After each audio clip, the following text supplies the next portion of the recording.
Started.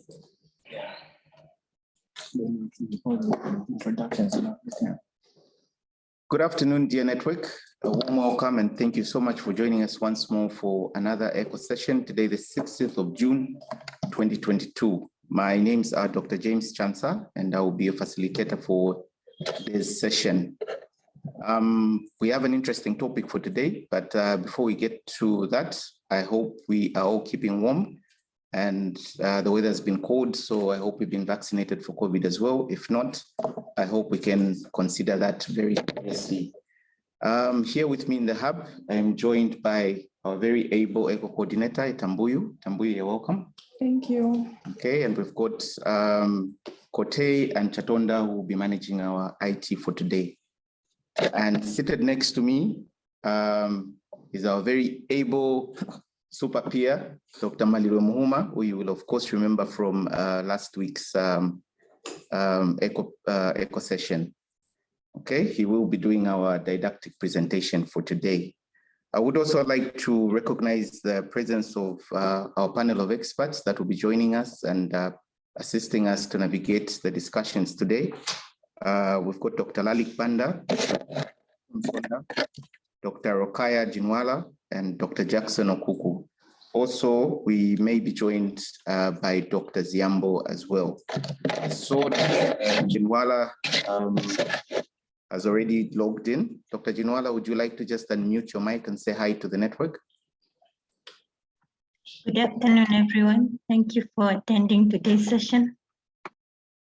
Thank you very much, Dr. Ginwalla.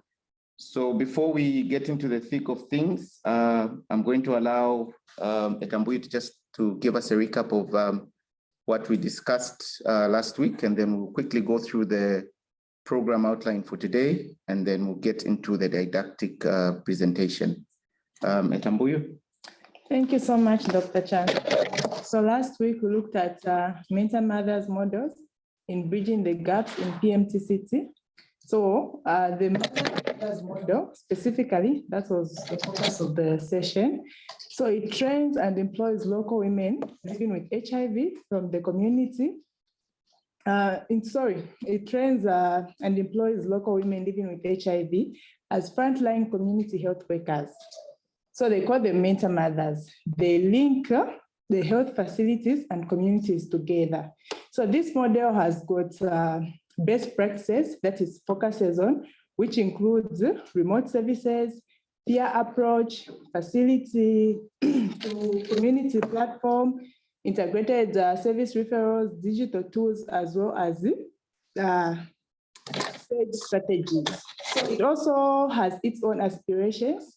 So some of the aspirations that I grouped together are: one, to scale comprehensive PMTCT, to strengthen integrated approach services, to increase focus on adolescents, on community-based activities, as well as to enhance coordination, as well as partnerships with different organizations. That's the end of the recap. Over to you, Dr. Chansa. Thank you very much, Tambuyu, for that detailed recap. If we had forgotten some things from last week's session, I'm sure she has jogged our memories. So we will have the didactic presentation, which will be presented by Dr. Muhuma, and followed by a Q&A and a short discussion. Thereafter, we're going to break out into our breakout rooms for some case presentations. So we're going to have the Lusaka Hub, and the presenter will be Dr. Onoya Felipe. And we're going to have the Eastern Hub, Mando Piri will be presenting for us. Southern Hub will be led by Leon Chimunya, and Western Province will be led by Brenda Simonda or Panji Sinkala.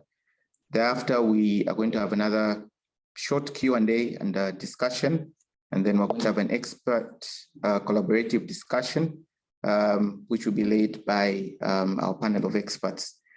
Then we will wrap up and give some announcements and what will follow afterwards. So without further ado, I will call upon Dr. Malilwe to get into the didactic presentation. Dr. Malilwe, the floor is yours. Thank you so much, Dr. James. So again, welcome to this session on GBV. I know that GBV is a really, really wide topic. So even to condense this material in about 25 minutes is a huge task. But what we'll be doing really is we're just going to go over the basics and some of the best practices that we can do. When we look at the way the content has been given, there's some interesting cases that we'll discuss. And so you should stay tuned and look forward to that.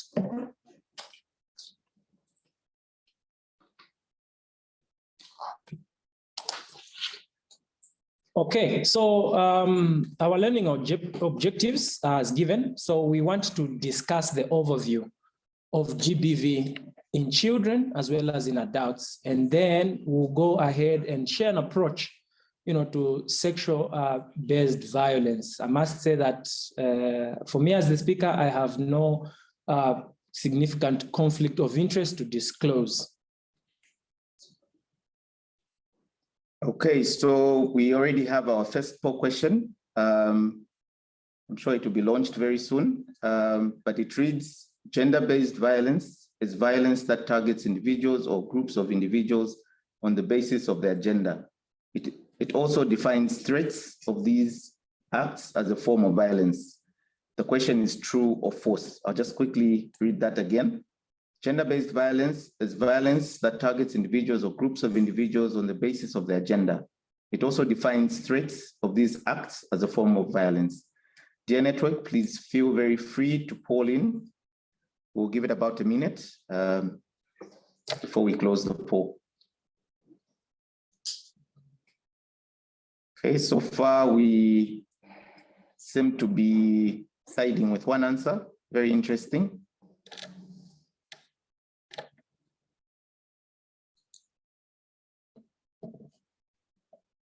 We still haven't reached the 50% mark. We just crossed it.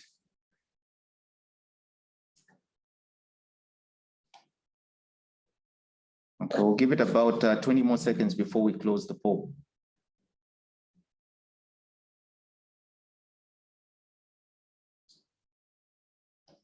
Okay, so we're going to end the poll here.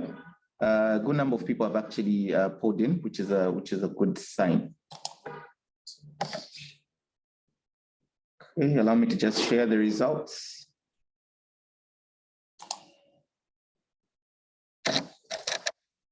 Okay, so most of us actually think the answer is A, which is true.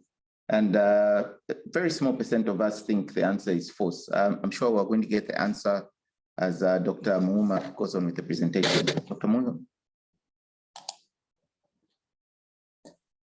Okay, thank you so much. And so that was the first poll question.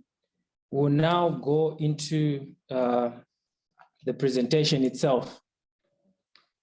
We'll start off with the definitions, just to, many of us obviously have come in contact with some form of GBV.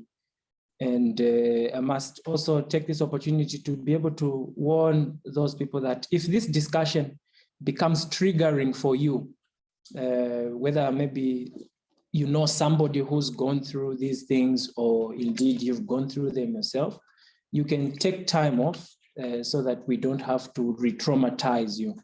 We'll start off the discussion with the definitions. We'll look at 4 definitions. We'll look at gender, we'll look at violence, we'll look at what GBV is, as well as violence against children. So gender really is just the social cultural phenomenon of dividing people into male and female, with each having associated roles, clothing, and stereotypes. Whereas violence is defined as any act of aggression intended to cause physical, psychological, emotional, sexual, or economic harm to women, men, and children. Now, underline the word, aggression. And the only thing it has to is it intends to cause, okay? It may not necessarily cause it, but just the intention to cause physical, psychological, emotional, sexual, or economic harm. Next. Gender-based violence is violence that targets individuals or groups of individuals on the basis of their gender. So it also defines, the threats of these acts as a form of violence. Then when we look at violence against children, which is also VAC, it's really looking at all forms of physical or mental violence. It doesn't necessarily have to be physical. It can also be mental. The injury and abuse, it can be neglect or negligent treatment, maltreatment or exploitation, including sexual abuse of children. When we talk about the types of GBV, there are different types of GBV. I know that for many of us, when we hear the word GBV, it conjures up certain images. We might just think of either sexual violence or physical violence. But, these are the types of GBV. So when we look at types, we're talking about physical violence, so such as, spouse or child battering. It can be female genital mutilation or even torture. All that is part of physical violence, and it's part of GBV. When you look at sexual violence, we're looking at things like rape, defilement, indecent assault, sexual harassment, even forced prostitution of sexual slavery, refusal to practice safe sex, forced impregnation. There's also things like voyeurism, where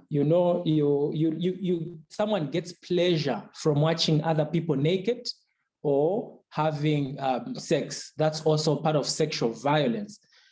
We look at emotional abuse as another type of GBV. So things like using, harsh or degrading words, and towards someone, you name calling, or even just isolating them from other people. Silent treatment. I'm sure many of us might be guilty of this one, especially the women folk. Silent treatment is also part of GBV. Stalking, blaming, that's part of GBV. One of the IT specialists is looking at me weird because I said silent treatment is part of GBV. I'll repeat that. It is part of GBV because it causes emotional distress. Economic abuse, depriving of money, of food, transport, and other basic necessities. Even property grabbing, when you seemingly have more power than other people, especially at funerals, maybe an elder brother died and you're sort of the one in charge and you decide to grab property. All that is part of, GBV. So what is the magnitude of the problem of GBV? That is looking at the context of Zambia. We know that world over, we have cases of gender-based violence. But when we zero in to Zambia, we look at the statistics, and they're really staggering. So these statistics are from the Zambia Demographic Health Survey of 2018. This is about 4 years old, but it's still relevant in this discussion because it shows us that the numbers are still high, by the way.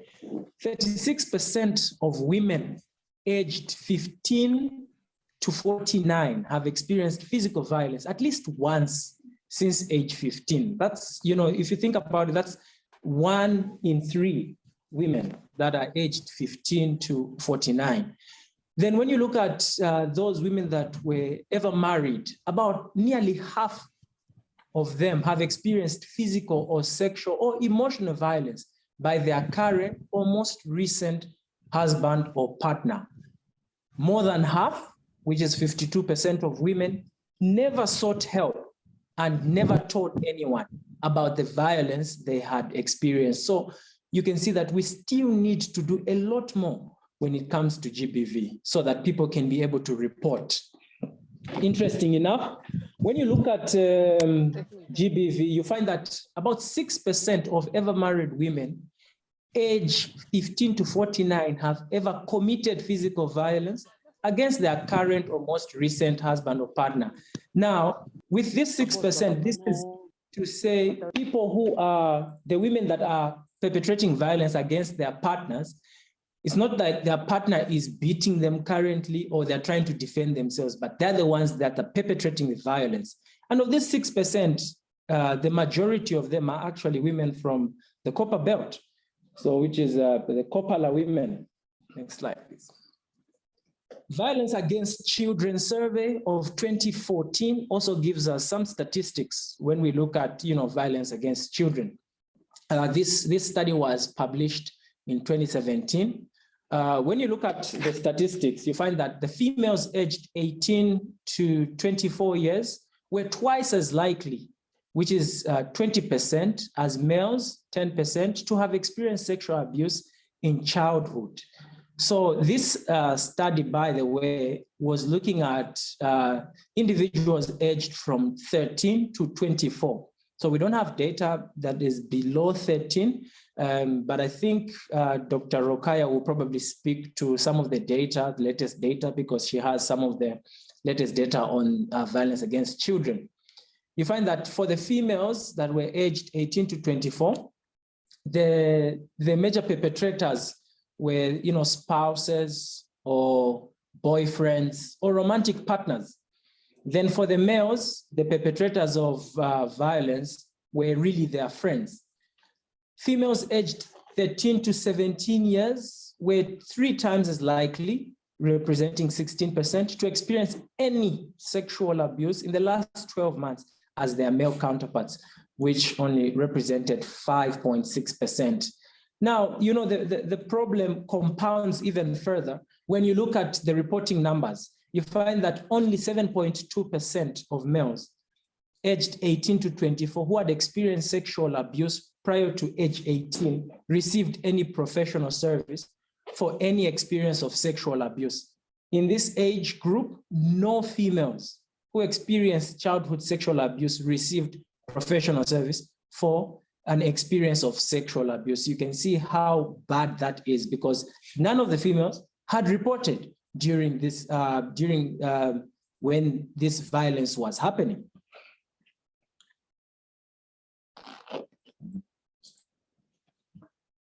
When we continue to look at the magnitude of the problem, you'll find that the report from the police, this is just a snapshot to show you how, the GBV cases have been reported countrywide, starting from about 2009. You will notice that through 2015, the cases have been increasing and more people have been reporting.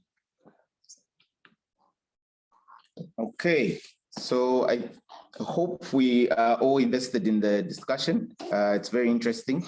We're going to do our second poll question. And the question reads, the following are some of the causes of rape. So A, wearing of short dresses and short skirts. B, walking alone at night. C, having friends of the opposite sex over for a sleepover. D, power, dominance, and control. I'll read that quickly again. The following are some of the causes of rape. A, wearing of short dresses and short skirts. B, walking alone at night. C, having friends of the opposite sex over for a sleepover. And D, power, dominance, and control. So the poll has been launched. Please feel free to actually poll in. As we are polling in, I would just like to remind the network that the registration link will be posted in the chat. So please do sign in, or sign up rather.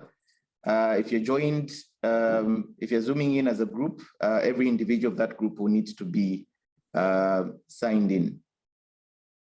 So we'll give it about maybe 40 seconds before we close the poll. Okay, we're having a very good number of people polling in, and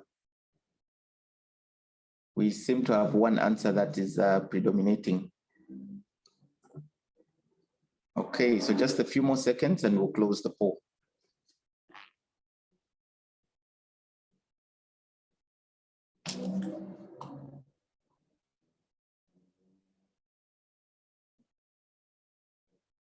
Okay, we're going to end the poll now, and we'll share the results.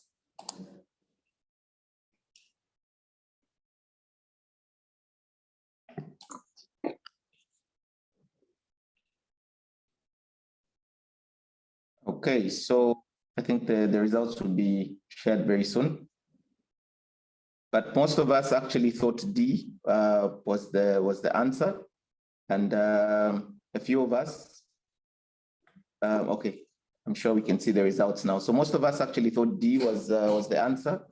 And we had a tie between A and B, and about 6% of the network that poured in thought C was the response. I'm sure we're going to see the answer as the discussion proceeds.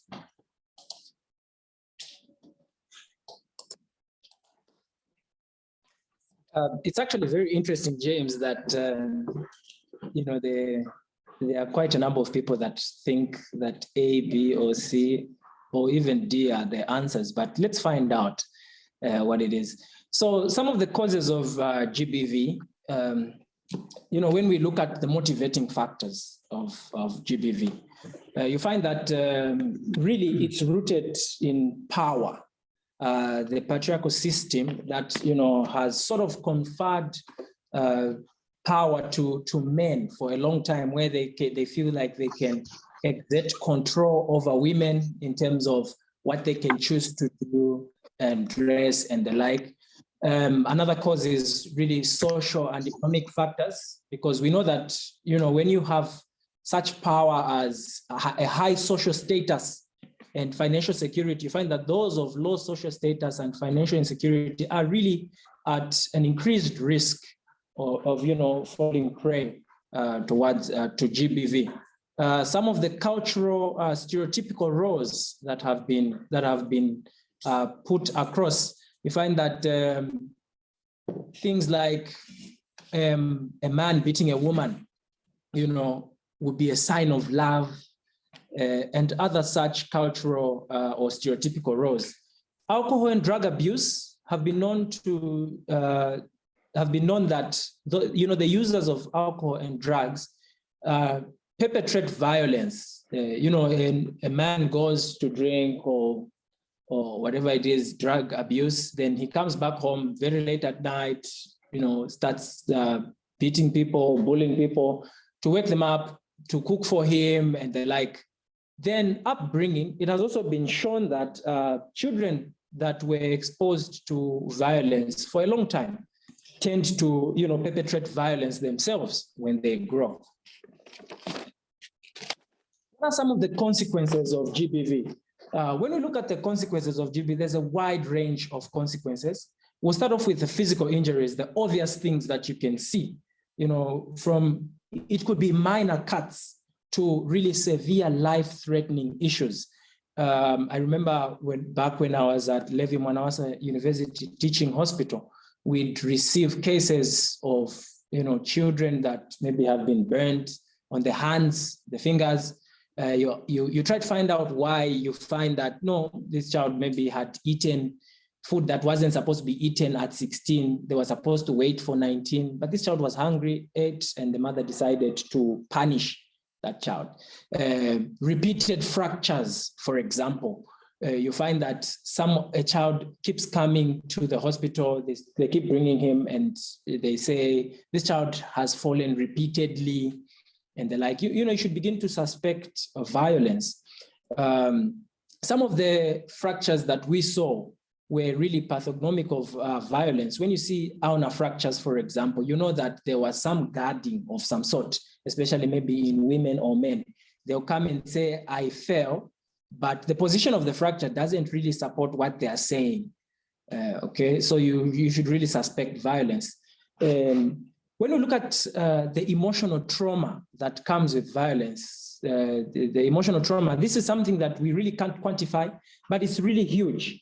Okay, because there's loss of self-esteem. When we look at also psychological trauma, something we really can't quantify again, there's all sorts of psychological issues that come in, anxiety, you know, depression, people start thinking of, start having suicidal tendencies, okay, substance abuse, and indeed post-traumatic stress disorders.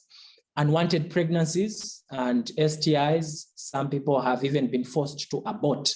And in the worst case, GBV, when unreported, can lead to death. So now we look at sexual violence. So for sexual violence, which is really the core business also of this presentation, you find that the vast majority of victims of sexual violence are females, and most perpetrators are males, okay? Sexual violence violates a survivor's sense of privacy, safety, and well-being.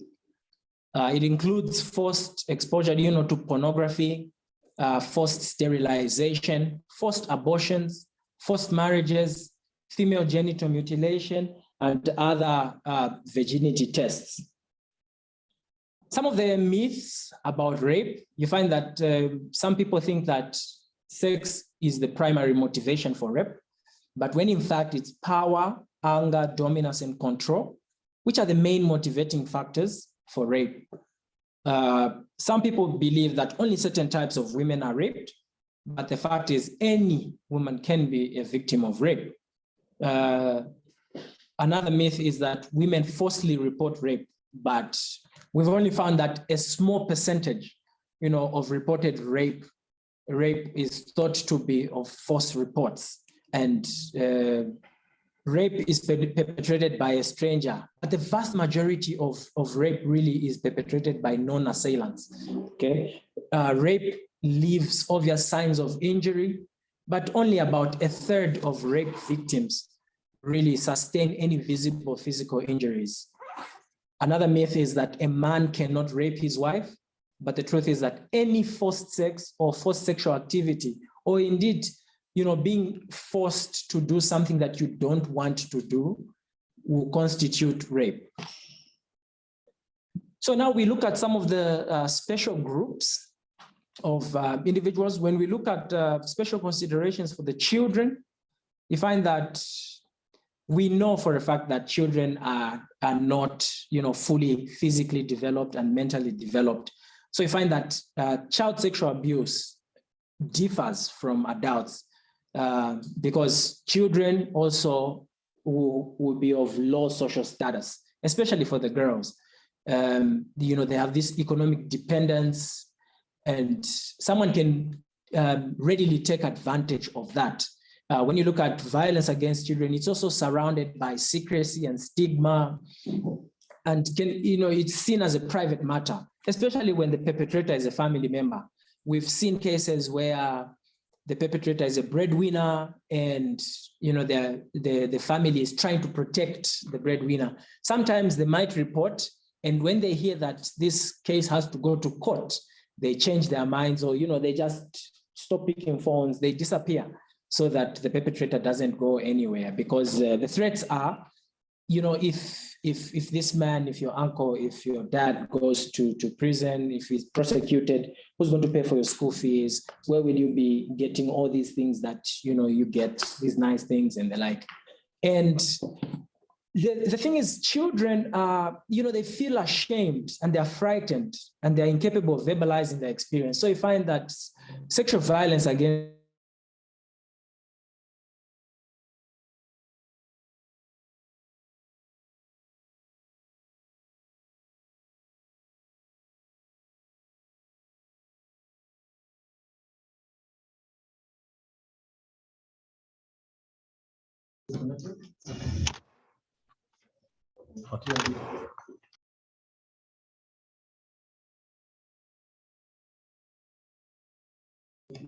Okay.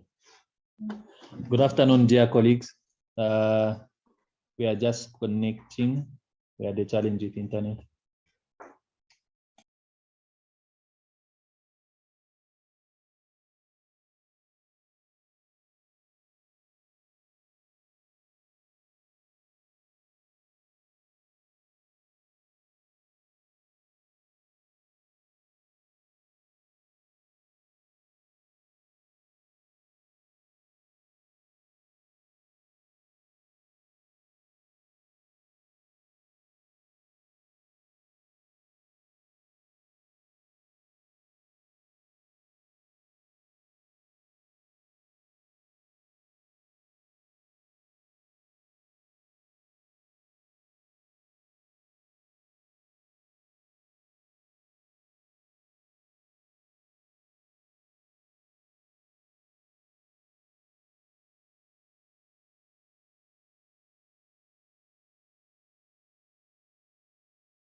Sorry for the technical glitch. I hope you can get me.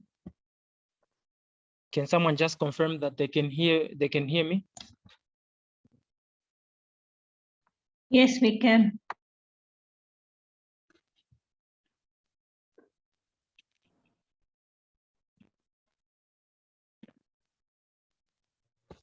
Someone to confirm if they can hear me?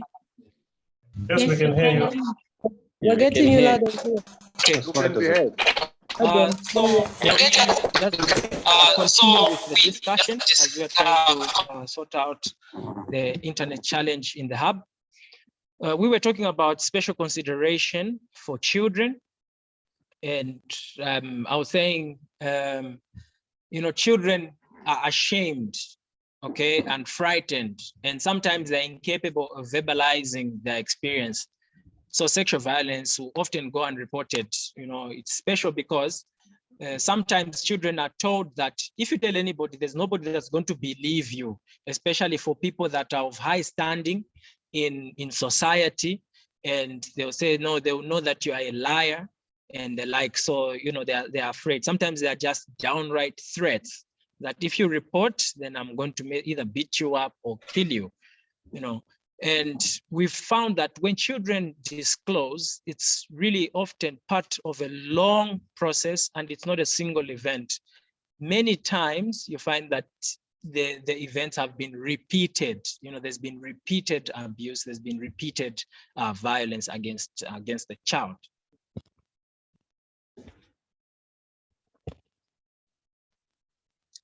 Then,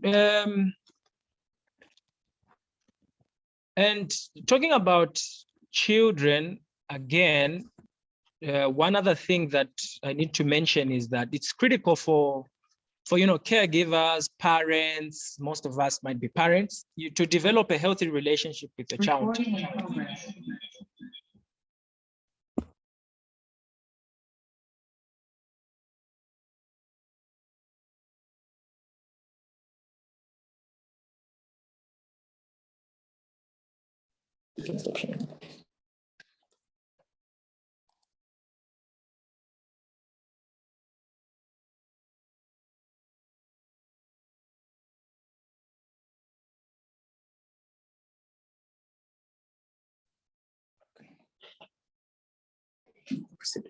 Okay, thank you so much.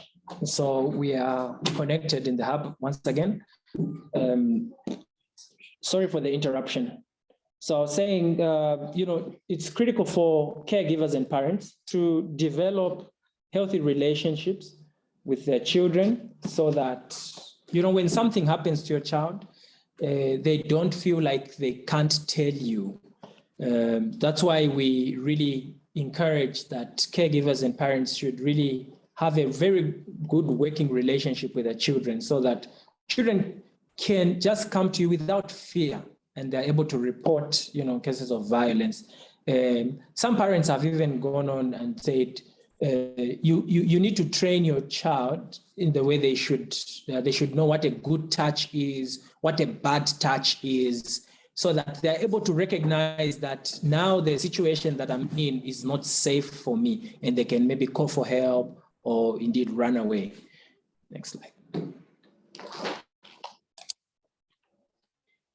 Special consideration for the adolescents. You find that power and control in adolescent relationships is really common. Monitoring cell phone usage, but we know that really monitoring cell phone usage is also in adulthood. People are monitoring each other's cell phones. Telling a partner what to wear, controlling whether the partner goes to school that day, and manipulating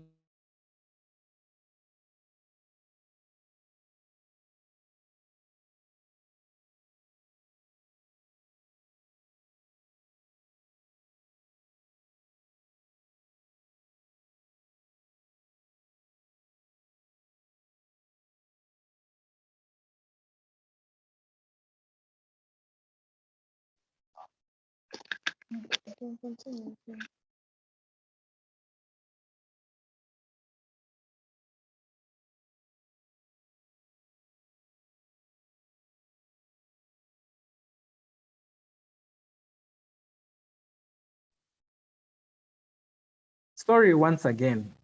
We are having serious internet issues. I think we'll continue the presentation. So again, I was saying we were on special considerations for the adolescents. I was saying again, it's really important to have this healthy relationship with adolescents, because we have seen that there's an increased risk of mental health challenges, especially for those adolescents who've been abused. There's also an increased risk of pregnancy, of STIs, and other drug abuse issues. Early recognition is critical because adolescent violence can be associated with, partner violence in adulthood. Approach to sexual violence. We have multidisciplinary teams that we will talk about in a moment. We'll also delve a little bit, into the history. We'll talk about the physical exam, things that us healthcare workers need to look out for. Okay, investigations, as well as the medical management of it, as well as the non-medical. So when we look at things to do with history, we find that, first of all, when we receive survivors at facilities, there's a good number of healthcare workers that are not comfortable with, seeing clients that are survivors of GBV.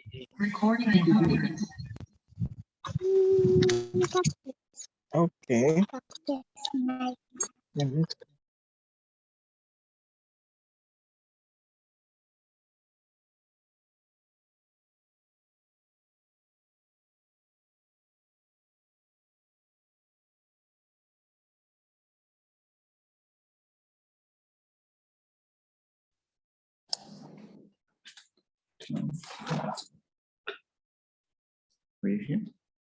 Okay, sorry once again. So we are on history now, just delving deep into what really we should do as medical professionals. I was saying many of us are not comfortable with seeing GBV survivors for one reason or another. Usually the reason that comes up is, what if this goes to court and I have to stand in court, because, and we've heard of how ruthless lawyers can be in tearing down your case. So you sort of don't want to have a record of having either maybe fabricated evidence and the like. But really, we as health professionals need to give a service to these people so that they can have confidence in the system. They know that when they come to the facility, we'll be able to see them. Okay, we need to be able to just, you take history much the same way, but a little bit different as when you receive any other patient. You need to take a thorough history, okay? Especially delving and going deep into details of the event, okay? What you're trying to find out is, where did, this said assault or violence, sexual violence happen? Was it in a room? Was the victim threatened? Were they forced? Maybe were they forced or threatened with a gun, with a knife, and the like? If it's sexual violence, did it happen on a bed? Did it happen on the floor? Or was it at the pitch?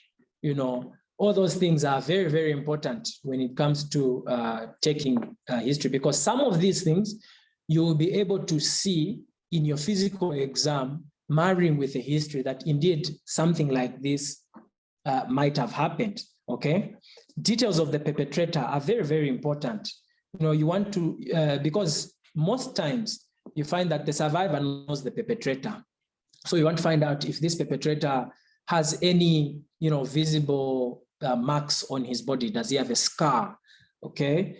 Did he have any injuries during the event when it was taking place? Did he use a condom? Was there release of semen or sperm? All those details are very, very important. You also want to find out, is this, something that has happened in the past, or is this, the first time that it's happening? Okay, and particularly, I know it's not on the slide, but particularly history in children. For children, what you want to do is, first of all, you want to know what language the child is comfortable with to use. Furthermore, you want to get history as much as possible from the child, okay, to get the story also from the child, because sometimes you find that the perpetrator is the one who's brought the child, and they'll be, hovering around and trying to see that the child doesn't say anything out of line. Or indeed, the one that has brought the child might know the perpetrator, and they're trying to make sure that the child goes with a certain story. They'll threaten them from home and tell them, you can't tell them that it's this one that did this. There'll be these consequences and the like. Okay, then you should also, obviously, you want to know what terms the child uses when describing, genitalia and other parts of the body, so that when you're communicating with the child, it's not really all Greek to them.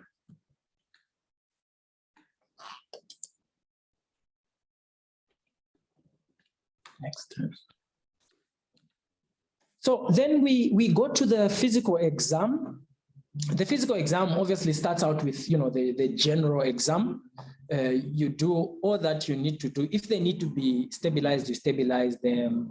Are they oriented to place, person and time? What's the condition really? Are they agitated?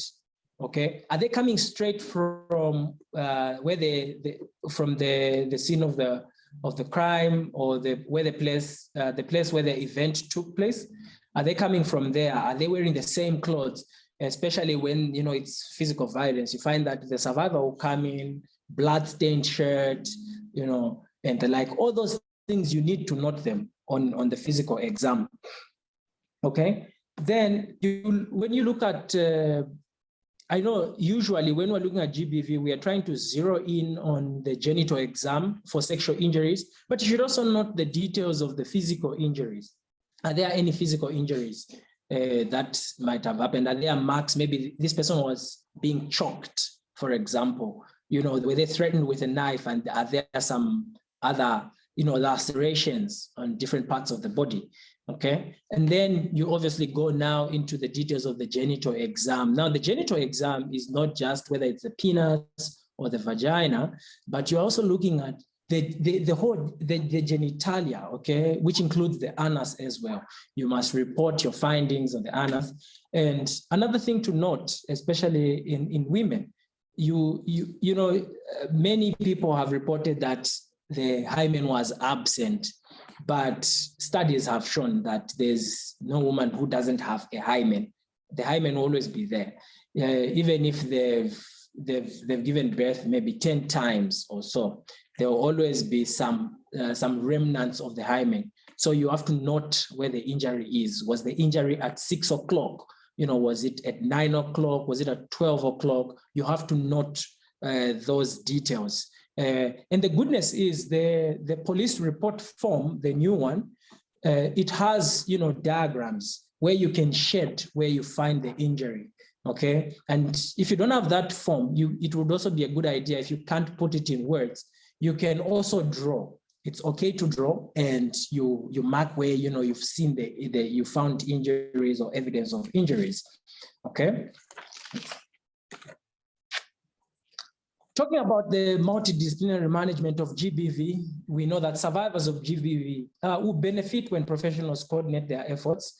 So all the agencies that are involved in the investigation are encouraged to use multidisciplinary case management, okay, whenever possible. You can't manage GBV on your own as the police, as social workers, or indeed as medical professionals. The goal of the multidisciplinary team is really to reduce trauma to the survivor and improve coordination of service delivery. We've noted that when you have when you keep taking history repeatedly, the police will take their own history, the medical professionals will take their own history, and the social worker also wants to find out details. You find that that sometimes causes re-traumatization. So we don't want that. We want, as humanly possible, those that can take a full history, do take a full history, and the rest now just, goes, the management flows. Okay, thank you very much, Dr. Muhuma, and apologies for the technical glitches that we're having. We'll go into our third poll question, and it reads, the police should decide which GBV cases should be seen by medical professionals in order not to waste time. True or false? So I repeat, the police should decide which GBV cases should be seen by medical professionals in order not to waste time. So dear network, please feel free to poll in. Okay. We are getting a lot of answers very quickly. This is a good sign that people are paying attention, and we appreciate this.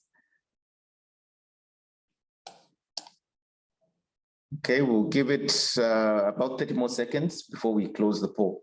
I think Dr. Muhuma is bringing up some very important points and these are cases that we see every day, but I think we don't talk about them enough. And so sometimes we tend to shy away from such cases, but I think there are some points that have been raised that are very important.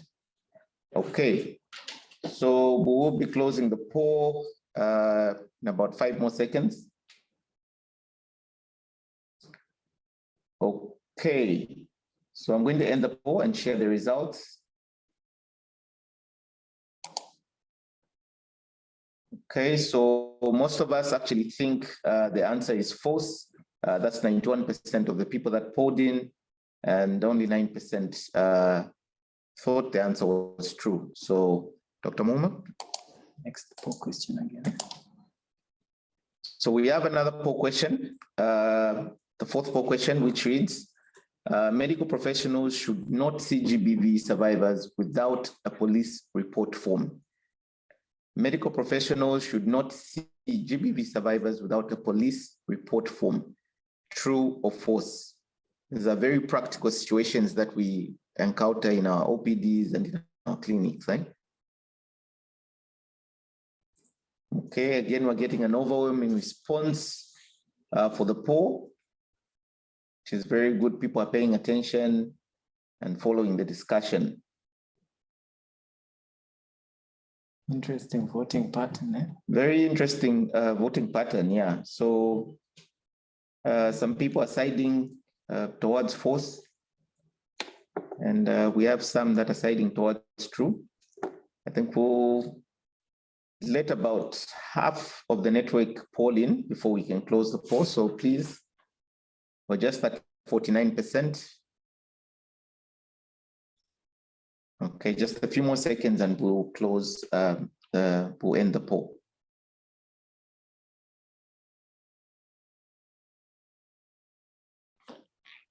Okay, in the interest of time, I will end the poll at this point and share the results.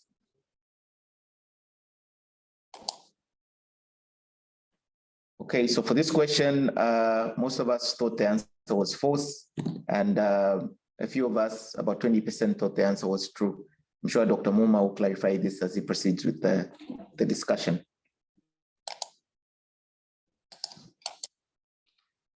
All right, so when we were looking at the multidisciplinary team components, we'll just spend a few minutes on this. I realize that time is not with us. The police, what is the role of the police? You know, they receive, investigate, and pursue prosecution. So the police will really just, receive the reports of GBV. They must ensure the safety of the survivor. They must also investigate and pursue, prosecution of abuse. The police should also escort, the survivors to health facilities, especially when survivors go first to the police. Most police stations have vehicles. Sometimes there might be challenges of maybe fuel and the like, but ideally they should be able to escort, survivors to the health facilities.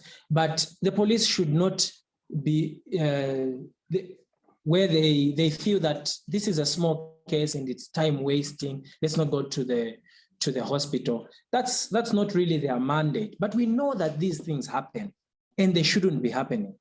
Okay, the social workers. When we talk about the social workers, what we want from them is they need to investigate and confirm allegations of abuse, but this is done together with the police.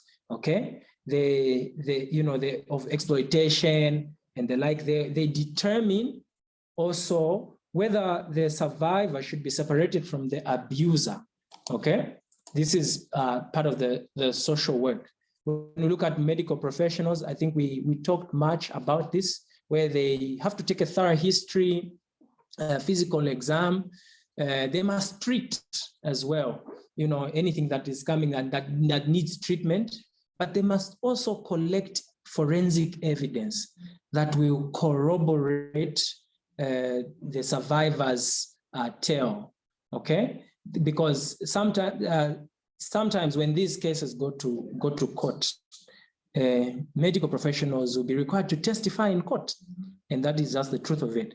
However, the medical professional is always prepared by the legal team on how to conduct themselves in court, and we must not be afraid of going to court. Okay, the others are the legal team, community members help in identifying cases. They'll form support groups, they'll help in sensitization, okay, and integration of the survivors, as well as just giving social support. Okay, and when we look at the media, we are talking about TV, radio, all those adverts that we hear, print media. We see a lot of big posters that will tell us, stop GBV. So some of the service providers at this point, I must also mention that I think Dr. Lalik Banda will talk about this more during the expert panel discussion about one-stop centers. Okay, this is where now when a client comes to the facility, there are some places that are one-stop centers where when the client comes to the facility, all the other services are at that same facility, okay? But there's a minimum standard for a place to be called a one-stop center. Some are just one-stop centers in name, but they don't have some of the facilities. And I'm sure some of the experts will be able to talk about one-stop centers as a model for service provision in GBV. Some of the lines that people can use, there's a child line. These are toll-free lines, all networks can call. You can try these lines. 116 for child line. The GBV line, which is really the police line, is 991, and the lifeline, which is also the HIV line, is 933. So in summary, GBV is really a big problem, and it's really rife in Zambia. Okay, GBV can be physical, sexual, emotional, or economic. GBV causes range from power, social and economic factors, cultural, alcohol, and drug abuse to upbringing. Okay, some of the consequences of GBV will range from physical injuries, as we saw, to the worst case, which is death. And we've said that GBV is best managed through multidisciplinary teams. So a thorough history and physical exam, we cannot overemphasize this point. It's really of paramount importance. Okay, thank you very much, Dr. Muhuma, for that detailed presentation. GBV is a very big case. And sometimes if you're in some of these training platforms, they'll tell you, you do GBV for children separately and GBV for adults. But I think Dr. Muhuma has done a good job to sort of just put everything together. And of course, we had some technical difficulties, but I think we followed quite well. So I think some of the points that came out, cases that are being reported have been increasing over the years, but of course, much work still needs to be done in reporting these cases and in providing professional services. Remember, GBV can be in many forms, sexual, it can be physical, it can be emotional, and others as well. But some of the motivators are, like Dr. Muhuma had mentioned, power. And I think you see some of this even in places of work, certain comments being passed and inappropriate touching, that is also part of sexual violence. For children, I think we need to keep a high index of suspicion, especially for children that are coming in with injuries all the time. And, you know, sometimes the story just won't be straight in certain cases. And so that should just raise your index of suspicion for GBV in such patients. And of course, a detailed history and a detailed examination are very important because they also make up part of the case once the case is taken to court. So if we do a bad job at that, then I think we're doing a disservice to our clients. So we'll open it up for questions and comments at this point. So if you have any questions, please just raise your hand by clicking on the small annotation on your Zoom, just to raise your hand, and we'll call upon you to make your to ask your question or to give your comment. But you can also use the chat to ask your questions, and we'll be able to read some of them out. Okay. At this point, the experts can also come in. Dr. Lalik, Banda, I think Dr. Muhuma had left the one-stop center for a comment. So at this point, you could give a comment as we're waiting for questions to come in. And to ask.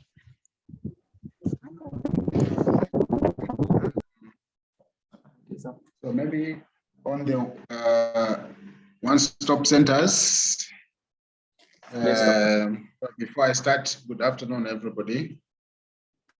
Good afternoon. Yes, thanks. We still have a challenge. For example, we have the UTH, we have two one-stop centers, one at the Pediatric Center of Excellence, and we have the one at the adult. That is the CO3 and the kind department there. What you've seen, but that in town, we have other centers, like in Tendere, there's a one-stop center. In Ngombe, there's a one-stop center. There should be another township where there's a one-stop center. Now, for Chawama and for the others, I think things have changed. Maybe for Ngombe and Mtendere, they may be having the same problem. So what am I saying?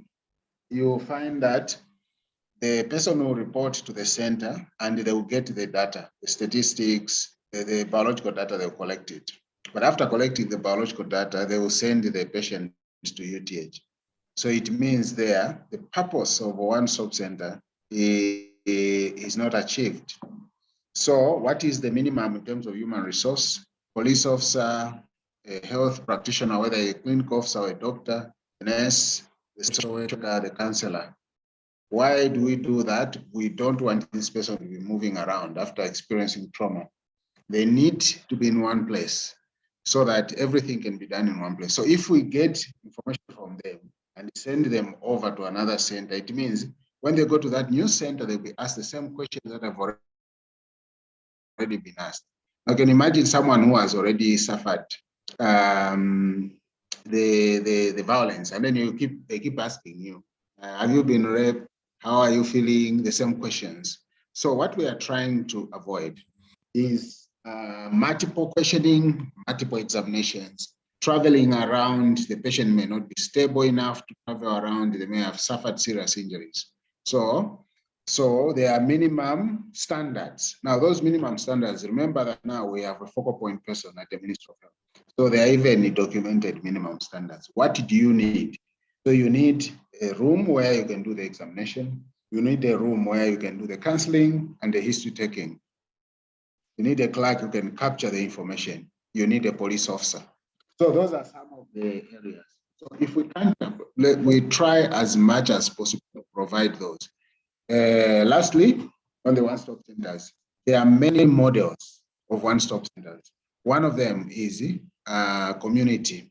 Like in the UK and the US, they have community sexual response centers.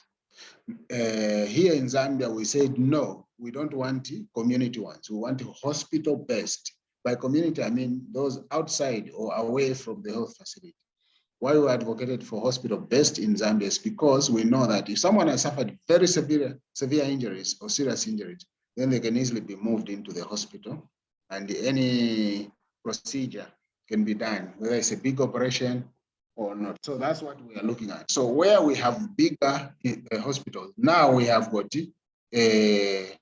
Chawama, I think Matero, Chipata, those have been moved, I think upgraded to second level, something. They can do a lot of things. So that's why the one-stop centers are there.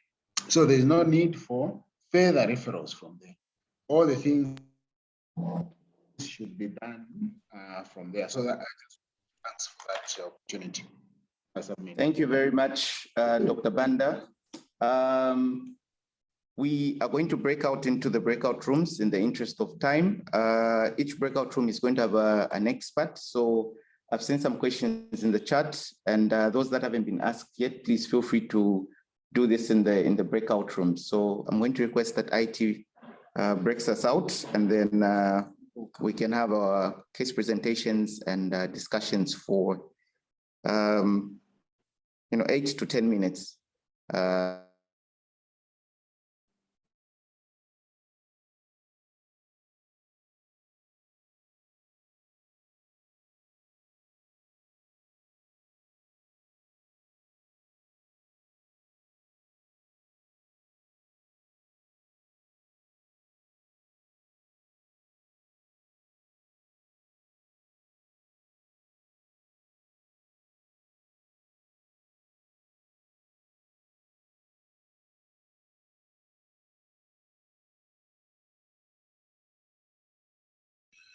Dr. Banda, how are you?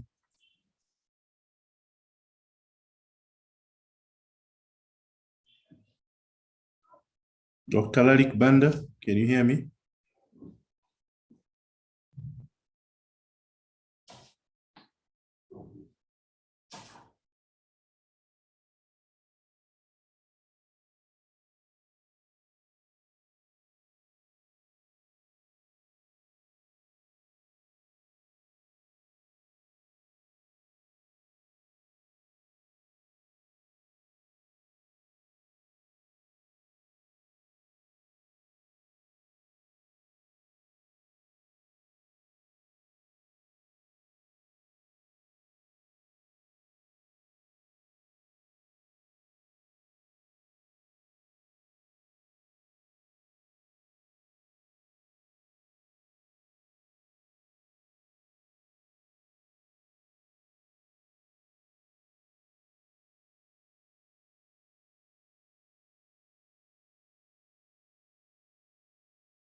Once again, yourself breakout room depending on the province that you are from. I can see that we have so many unassigned people. Please assign yourselves to a breakout room.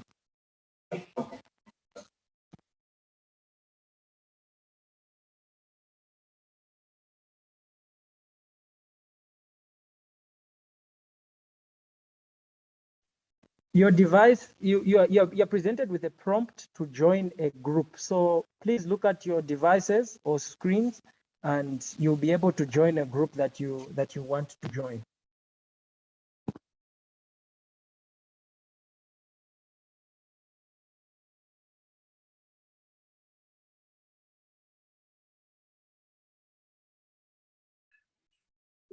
Convener, there is no prompt. Kindly resend that prompt. Thank you.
So on management, of course, she was commenced on the ART on the same day. Then we gave also isoniazid to prevent TB. Then baseline viral loads were done. Then we offered TOP, termination of pregnancy was discussed, but this one was declined. So in terms of referral, we referred for antenatal care, and then also we referred to police, to the victim support unit at Lunda's police. Then we did the follow-up, the facility made the follow-up the next day, but we found out that the victim didn't go to police. Then issues identified during follow-up, the GM is still staying in the same home with the perpetrator. Then GM has since dropped out of school. Then her elderly father has not reported the case to police, like I mentioned earlier. So we have 3 questions to the network, which is, we want to know the role of the state when relatives decide to sort out these GBV cases outside the legal system. Then also at this point in time for GM, who is almost 5 to 6 months pregnant, is termination of pregnancy still maybe one way to handle this case? Then the last one is, what else can we do for this client? Over, thank you. Thank you very much, especially that you are quite fast about the case. So I'll quickly just summarize this. This is a case of GM, a 14-year-old female who's a grade 6 pupil who was brought into the health facility on suspicion of being abused by the brother-in-law. The father took her in for an HIV test. So the client confirmed the abuse by the onistry, I'm assuming. And this young child was found to be HIV positive and initiated on ART and isoniazid. On follow-up, it was discovered that the child is still living in the same house with the perpetrator. And unfortunately, this child has also dropped out of school. So the questions that our colleagues are asking are, 1, what role does the state have when relatives decide to sort out GBV cases out of the legal system? 2, is termination an option at this point, and how can the counseling be done? I'm assuming this is termination of pregnancy. I can be corrected if I'm wrong. And the third question is, what else can we do for this client? So I'll allow for just maybe 1 or 2 questions just to clarify before we can answer these questions. Are there any burning questions that we would like to clarify with the presenter?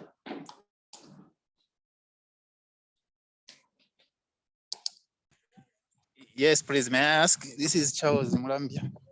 Yes, Mr. Mlambia, please proceed.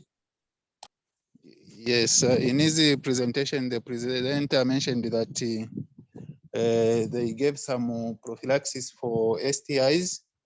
I would like to find out the prophylaxis that he talked about. Thank you. Very much, Mr. Mlambia. Our dear presenter, could you just quickly answer that? All right, thank you. I wish Mr. Rani was around, but usually it's just the start doses, the antibiotics that were given. I may not specify, whether it was dogs or Cipro, but it's start doses for antibiotics. Over. Thank you very much. We proceed to answering the first question. Anybody that is willing to give it a go? What role does the state have when relatives decide to sort out GBV cases out of the legal system? Any takers to this question? I can take that one. Yes, please. So currently under the laws of Zambia, there is a mandate, it's under, I think it's under the GBV Act and even the Penal Code, if I'm not mistaken, where it says that anyone who is harboring or fails to report a case will be seen as an accomplice, and there's a law attached to that. So that is, here we would just need a person to report that this family knows what's going on and they're refusing to act on it, and then they can report. The only sad part about it is that as a healthcare worker, we cannot be the ones to report this. What we can is just encourage other people to report the case, but we cannot be the ones to report it. And the only other way is if we, for a health worker to intervene, is we need to get legal advice, and where we have what we call, a state intervention, where you are coming in as an interested party and going to report the case. So there is a provision in the law for people who do not report or are seen to be aiding such. The only thing is that obviously it's not as pronounced. However, in countries like Tanzania, withdrawing a case before it goes in or withdrawing information or harboring, they are subjected to the same sentence or conditions as the perpetrator themselves. So other countries are a bit more strict, but for Zambia, there's just a part for being an accomplice. There's a small, I don't know what the exact crime, the sentencing is, but I know there's a crime for not reporting. Over. Thank you very much, Dr. Musonda. I think I've learned something I didn't know that, as I'm sure the rest of the network has as well. So there is a provision of the law that actually allows for somebody to go and report. Unfortunately, it can't be a health worker. So can anybody take up the second question? Please just share the slides again. We don't have the slides on this end, so we can't read the questions from here.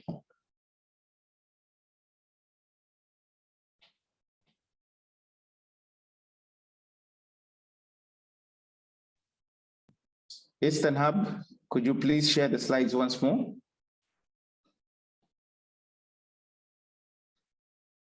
Thank you very much. So we've got a second question there. Is termination an option at this point, and how can the counseling be done?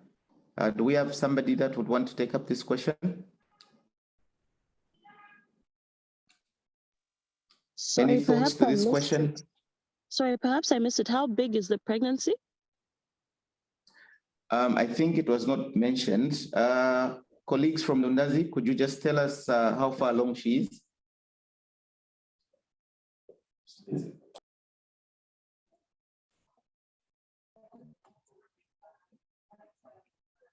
GM is currently 30 weeks pregnant. Thank you. So 30 weeks. Dr. Musonda, would you like to make a comment? Can I also make a comment? Dr. Muhuma, 30 please. weeks. Okay, before the expert comes in, I would have loved maybe the others to just give thoughts around. I know that termination is obviously, at this point, it's 30 weeks, it's beyond. But what I wanted the team to discuss is really about termination. If this pregnancy was, say, for example, 12 weeks or 16 weeks, like what does the team think? Do you think that you should offer termination services to someone who is 14 years old? What does the team think? So we've gotten that question from Dr. Muhuma. I'm going to pick. Because remember that your answer determines how GBV services are viewed in the communities, especially because we're trying to roll out GBV services, to other parts of the country. So bear in mind that as you answer this question, should you offer termination services? I see Dr. Kavati is on the call. Dr. Kavati, would you like to give a comment as to whether we should be offering termination of pregnancy services to a client such as this one? Thank you, Dr. Chansa.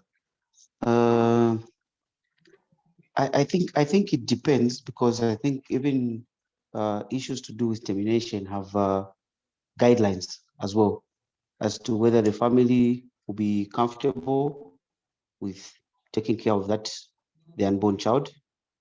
So as a comprehensive package, I would say it would be okay to offer the service, and it will be up to the family to decide whether to take it up or not. Thank you. Thank you, Dr. Kabati. Does anybody else want to contribute before we go to the third question? Kachuka from Petauke, would you like to give a comment? Good afternoon, Dr. Chansa. Thank you. Good afternoon. Okay, so if you look at this case, 14-year-old pregnant, HIV positive, looking at all indicators or all areas of the client, actually, I can't see any indication, as in medical indication for termination of pregnancy. But if the caregivers of the 14-year-old, after discussing actually with the client themselves, see that termination of pregnancy is the best option for the child, then definitely they can go for it. But also they have to consider the duration of the pregnancy. I didn't get from the presentation now how long the child has been pregnant, how many weeks has passed in terms of pregnancy, because if the pregnancy is, I think, over some maybe 18 weeks, 20 weeks and above, it would be very difficult for them to do termination because it has quite a very big complication over the client as well. But if the pregnancy is in good condition as at now, and there are not any other indications for them to terminate, definitely the best option is just to go forward and keep the pregnancy, looking at the how long the child has been pregnant already. But actually, it depends with the it's a dependence on the caregivers and not the medical team, unless they see a medical indication for termination in this. And in this case, I couldn't see any so far. Thank you.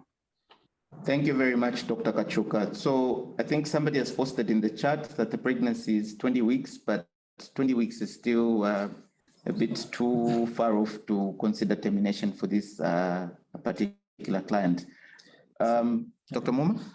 Yeah, just I think a word of caution before Dr. Musonda comes in is even as we're rolling out these services, the issue with termination of pregnancy is it must never come from you, the health provider, okay? Especially because we are trying to roll out GBV services. We don't want to be seen as in some communities, they've been uprising that these people have come to do abortions. So if the family is the one that starts off saying, we want to terminate, then you can discuss termination, but it must never come from the healthcare worker. No, we can terminate because this child is going to school. So I think that was just something that I wanted to put across. Thank you. Thank you very much, Dr. Muhuma. I think it's clarified that point quite well. We'll go to the third question. And for this one, I'll just ask Dr. Bupe Musonda just to give a comment on what else can be done, looking at the time that we have. Dr. Musonda, would you like to take up the third question? What else can be done? Okay, thank you. Just a final comment on the second question is, I hope we are all reminded that the Zambia Termination of Pregnancy Act says that as long as there can be proven any threat to the life of and the health of the pregnant woman, then it is an indication for TOP. So it may not necessarily be only gestational age, but as long, or a health in terms of direct health implication, but as long as there's a threat to life, if she's going to be suicidal, if she's going to be negative, I mean, have post-traumatic disorder, all these things, if there's some social, psychological disorder, as long as any threat can be proven, then there is an indication for that. And then obviously now we look at the other medical, the gestational age and all those things. So I just wanted to make it clear that the act is a bit more liberal than we think that it is. So that's my comment on the Zambia Termination of Pregnancy Act. Then on number 3, first of all, it is not well, correct or opportune for the survivor to go back to the house of the perpetrator. We are just subjecting her to further violence, especially that it's been reported. So the first thing is the safety And I think that's the first minimum standard of provision of GBV services, is to ensure the safety of the client. So she should be removed from that place. Now, about the availability of safe houses or where else she would go is where we need to now confer with the social welfare department, whether it will be YWCA, even a dream center or anywhere else. But I think you'll be at liberty to know where she should go. But the first thing is she should be removed from that environment. And obviously, the father who has not reported this case, we would need to have our community-based volunteers to visit him and encourage him, because somebody, as I mentioned, the healthcare workers cannot report it, but somebody needs to report it. So we need to continuously counsel that family, maybe even her sister, the wife to the perpetrator. We need to counsel the family so that someone should report that case. And obviously, now that she's going to keep the pregnancy, we need to ensure her health and safety. So obviously the PMTCT issues, the healthy pregnancy, let's make sure she's attending her ANC visits. And of course that in preparation for her labor, that the healthcare workers will be close by, and it should be treated as a complicated case. So Dr. Musonda. Yes. I'm so sorry to interject. I think we need to be going back to the main group now. Sure, no problem, I was done. Sorry to, all right, okay, thank you very much. So we'll go back to the main group. Eastern Province, I hope we have answered your questions. If not, you can still ask your question, send an email where you need clarification, and that clarification can be made with the help of our expert. So we'll go back to the main group now, and we'll get one province to just summarize what they had for us. Thank you, we appreciate.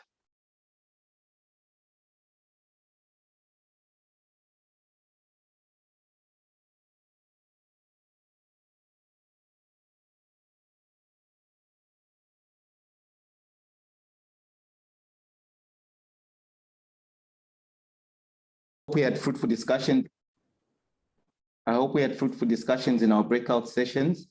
I will allow, due to time, I will allow the panel of experts that were in each breakout session to just give a comment under 2 minutes, 1 to 2 minutes. And then we can think about wrapping up and closing the session. So we can start with Southern Province. Dr. Ginwalla, under a minute. Would you like to give a comment about what was discussed in your breakout session? Yes, we had an interesting case of a child who was abused by somebody within the family. So she was in an unsafe environment, and the folks in Namwala made an arrangement for her to move to a safe space with the grandmother.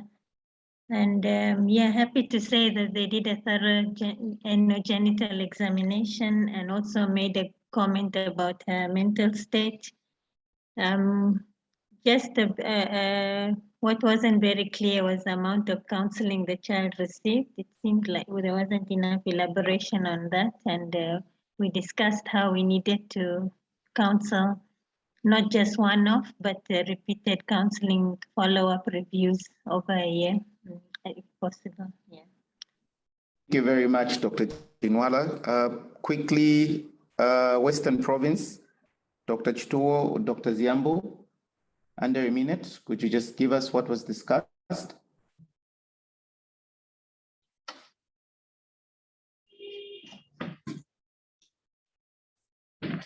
Western Province, are you with us? My apologies, I left the Western Province room and joined the Eastern room. So I am not too sure what was discussed there. Thank you. Okay, Dr. Zyambo, are you with us? Okay, it appears Dr. Zyambo is not with us, so there's some technical issues. So we'll go straight to the Lusaka Hub. Dr. Banda, would you share with us what was discussed in your breakout session in under a minute? Under the Lusaka, Chawama did the case study. This is Misozi presenting. So this this child was abused, sexual gender-based violence, and it's a child-headed family. The father drinks alcohol and usually comes late. So this survivor was discovered at Under 5 clinic where she presented with a child, a 4-month-old baby. Apparently, the case was brought to the police, and initially it was it didn't go very far. So it has been actually the case has resurfaced, and the teams are actually going to work on it. Basically, that was what was discussed. Furthermore, I think they also mentioned that this child could actually, other stakeholders can be involved so that this child can be supported, as she's only 12 years old and has a 4-month-old baby. Thank you. I submit. Thank you very much, Ms. Zulu. We'll go to Eastern Province. Dr. Musonda, in under a minute, just summarize some of the points that you had discussed in the Eastern Province group. Thank you. So we had a similar case as Western, where we had a 14-year-old being abused by somebody in the family who she happens to live with, and she's turned out to be HIV positive and pregnant. And so they followed through the case pretty well, and we're happy that she's been linked to care. So she's been started on ART. However, we discussed the issues of safety. She is still living with the perpetrator, so we've advised on what can happen. We also dabbled into the Zambia Termination of Pregnancy Act and what it entails, and further follow up for this child in such a circumstance. Thank you. Very much, Dr. Musonda. So I don't know if we have somebody from Western Province now to give us a quick, just a quick summary of what was discussed. Western Province.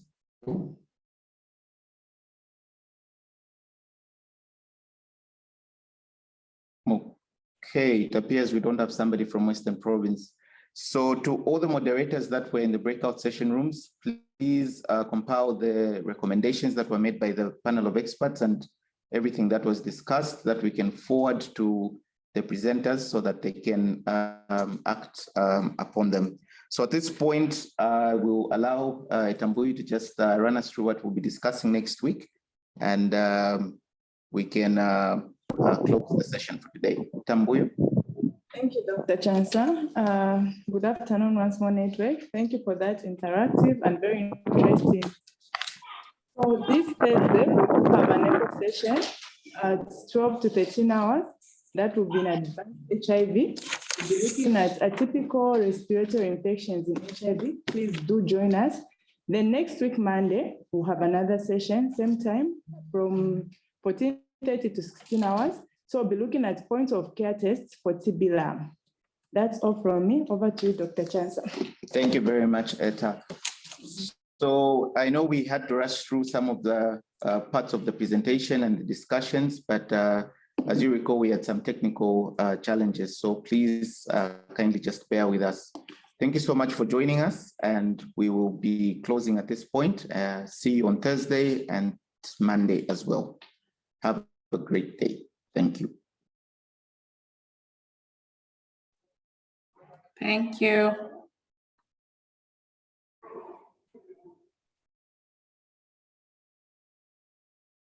Thank you. Thank you. Thank you. Bye. Thank you. Bye.